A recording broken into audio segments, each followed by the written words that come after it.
કે સ્વામી તમે બ્રહ્મ મુહૂર્ત કહો છો, એટલે હું બ્રહ્મ મુહૂર્તમાં તો શું છું?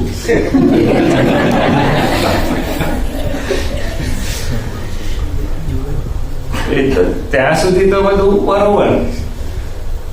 પછી મને કહે કે સ્વામી એવું ચાલે કે હું બ્રહ્મ મુહૂર્તમાં પૂજા કરી પછી સુઈ જાઉં?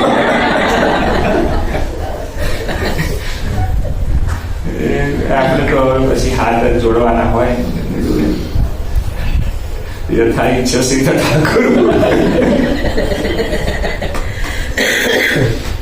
તને મન ફાવે એમ કર, પછી તો શું કહેવાય.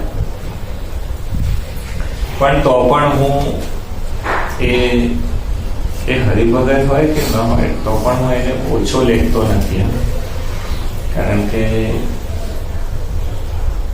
આપણે બસ ખાલી મને એવું થાય છે કે એ મોબાઈલ ઉપર ટાઈમ વેસ્ટ ન કરતો હોય અને ખરેખર જો કોઈ અધ્યયનમાં એવો સમય કાઢતો હોય તો એને સ્વામીજી નમસ્કાર છે. બહુ હૃદયથી તમને કહું છું. આજે આ ભરતભાઈને નાઇટ શિફ્ટ હોય તેને જાગવું ન પડે. એ જાગે છે શાના માટે? એનું જાગવું જો અર્થપૂર્ણ હોય તો કોઈ પ્રશ્ન છે જ.